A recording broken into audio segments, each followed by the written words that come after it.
Everyone welcome back. ನೀವು ನೋಡ್ತಾ ಇದ್ದೀರಾ ಸ್ಟೂಡೆಂಟ್ ಸೊಲ್ಯೂಷನ್ ಯೂಟ್ಯೂಬ್ ಚಾನಲ್. ಮಂಡ್ಯದ ವಿಶ್ವೇಶ್ವರಯ್ಯ ವಿಸಿ ನಾಲೆಯಲ್ಲಿ ಕಾರು ಉರುಳು ಬಿದ್ದುಬಿಟ್ಟು ಬರೋಬ್ಬರಿ 3 ಜನ ಸಾವನ್ನಪ್ಪಿನ ಘಟನೆ ಬಂದ್ಬಿಟ್ಟು ನಡೆದಿದೆ. ಇದು ಯಾಕೆ ವಿಷಯ ಇದು ಸಾಕಷ್ಟು ವೈರಲ್ ಆಗ್ತಿದೆ, ಸುದ್ದಿ ಆಗ್ತಿದೆ ಅಂದ್ರೆ ಇದು ಈ ಹಿಂದೆ ಮೊದಲೇ ಬಾರಿ ಅಲ್ಲ, ಬರೋಬ್ಬರಿ ಟೋಟಲ್ ಬಂದ್ಬಿಟ್ಟು 48ಕ್ಕೂ ಹೆಚ್ಚು ಮಂದಿ ಸಾವನ್ನಪ್ಪಿದ್ದಾರೆ.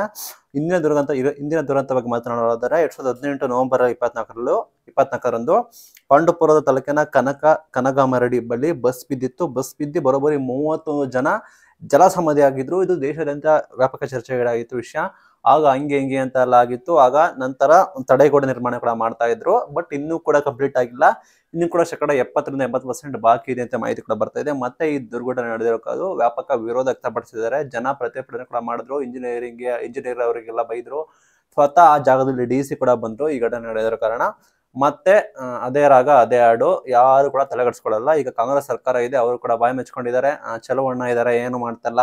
ಇನ್ನ ಮಂಡ್ಯ ಅಂದ್ರೆ ರಾಜಕೀಯ ಅಂದ್ರೆ ಮಂಡ್ಯ ಅಂತಾರೆ. ದೊಡ್ಡ ಘಟನೆ ನಾಯಕರಿದ್ದಾರೆ.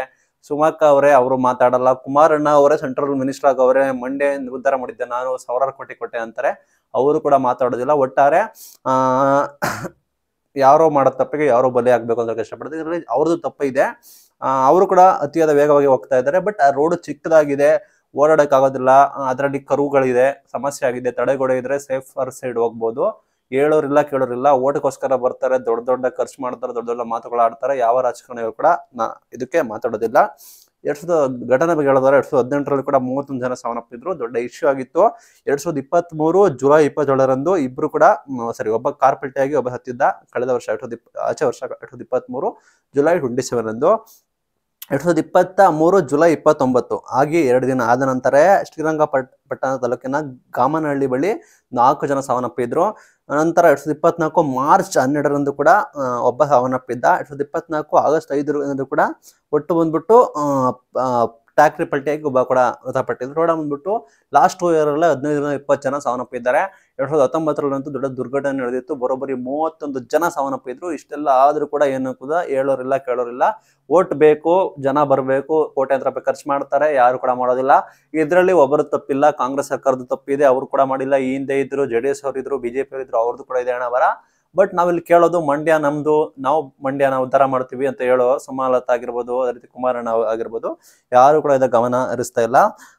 ಈಗ ಏನಾಯ್ತು ಅಂದ್ರೆ ನಿನ್ನೆ ಕಾರು ಉರುಳಿ 3 ಜನ ಕೂಡ ಸಾವನ್ನಪ್ಪಿದ್ದಾರೆ. ಇದು ತಾಲೂಕಿನ ತಿಬ್ಬನಹಳ್ಳಿ ಗ್ರಾಮದಲ್ಲಿ ಕೂಡ ನಡೆದಿದೆ. ಮತ್ತೊಬ್ಬರನ್ನು ರಕ್ಷಣೆ ಕೂಡ ಮಾಡಿದ್ದಾರೆ. ಒಟ್ಟು 4 ಜನ ಇದ್ರು, ಅದರಲ್ಲಿ 3 ಜನ ಜೀವಂತ ಸಮಾಧಿ ಆಗಿದ್ದಾರೆ, ಇನ್ನೊಬ್ಬರು ಕೂಡ ರಕ್ಷಣೆ ಕೂಡ ಮಾಡಿದ್ದಾರೆ. Mandya Alahalli Muslim block ನಿವಾಸಿಗಳಾಗಿರುವ car ಮಾಲೀಕ ಫಯಾಜ್ ಬ್ಯಾಟ್ರಿ ಅಂತ, ಅದೇ ರೀತಿ ಅಸ್ಲಾಂ ಪಾಷಾ ಅಂತ, ಅದೇ ರೀತಿ ಫೀರ್ ಖಾನ್ ಅಂತ 3 ಜನ ಕೂಡ ಮೃತಪಟ್ಟಿದ್ದಾರೆ. ನೀರಿನಲ್ಲಿ ಸಾವು ಬದುಕಿನ ನಡುವೆ ಹೋರಾಟ ಮಾಡಿ ಈಗ ನಯಾಜನ್ ಅವ್ರನ್ನ ರಕ್ಷಣೆ ಕೂಡ ಮಾಡಿದ್ದಾರೆ. ವಿಪರ್ಯಾಸ ಅಂದ್ರೆ ಅದರಲ್ಲಿ 3 ಜನ ಕೂಡ ಜೀವಂತ ಸಮಾಧಿ ಆಗಿದ್ದಾರೆ. ಇವರು 4 ಕೂಡ ಪಾಂಡುಪುರದಿಂದ ಮಂಡ್ಯಕ್ಕೆ ಕಾರಿನಲ್ಲಿ ಪ್ರಯಾಣ ಮಾಡ್ತಿದ್ದಾರಂತೆ. ಪಾಂಡುಪುರದಿಂದ ಮಂಡ್ಯಕ್ಕೆ ಮಾಚಹಳ್ಳಿ ಬಳಿ ಚಾಲಕನ ನಿಯಂತ್ರಣ ತಪ್ಪಿ, ಅಂದ್ರೆ ಅವ್ರದ್ದು ಓವರ್ ಸ್ಪೀಡ್ ಬರ್ತಾ ಇದ್ರು. ಆ ನಿಟ್ಟಿನಲ್ಲಿ ಅದು ವಿಶ್ವೇಶ್ವರ ನೆಲೆಗೆ ಉರುಳಿದೆ.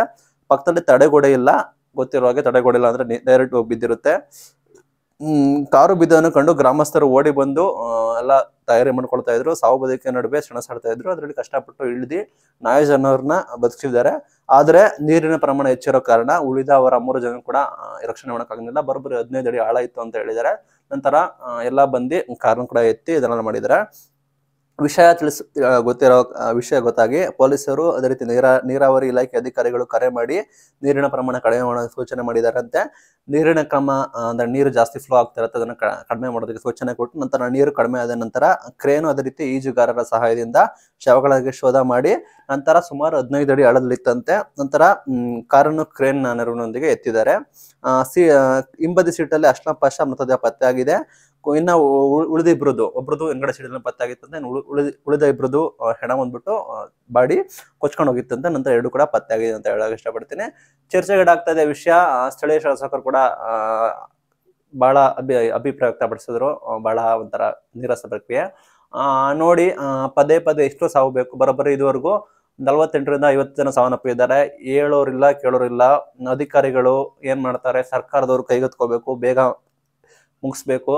ಈಗ ಕಾಂಗ್ರೆಸ್ ಅವರೇ ಏನಾದ್ರು ಕ್ರಮ ಕೈಗೊಳ್ತಾರ? ಚೆಲುವರಾಯಸ್ವಾಮಿ ಅವರು ಕೂಡ ದೊಡ್ಡದಾಗಿ ಹೇಳ್ತಾ ಇರ್ತಾರೆ ಹಂಗೆ ಅಂತ. ಇನ್ನು ಕುಮಾರಸ್ವಾಮಿ ಸುಮಲತಾ ಅವ್ರ ಬಗ್ಗೆ ಮಾತಾಡಬಾರ್ದು. ಕುಮಾರಸ್ವಾಮಿ ಅವರು ಮಂಡ್ಯನ ನಂದೇ ಮಂಡ್ಯ ನಂಗೆ ಹೇಳ್ತಾರೆ.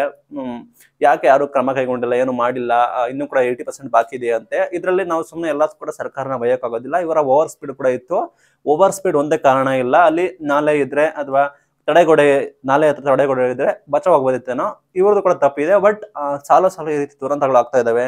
ಸಾಲು ಆಗ್ತಾ ಇದಾವೆ ಅಂದ್ರೆ ಅಲ್ಲಿ ನಿಮ್ಗೆ ಗೊತ್ತಿರೋ ಹಾಗೆ ಸರ್ಕಾರದ ನಿರ್ಲಕ್ಷ್ಯ, ತಡೆಗೋಡೆ ಕೂಡ ಇಲ್ಲ, ಅಂತಿಷ್ಟು ದುಡ್ಡಿಲ್ವಾ ಅಂತ ಹೇಳಿ ನಮಗೆ ಡೌಟ್ ಬರ್ತಾ ಇದೆ.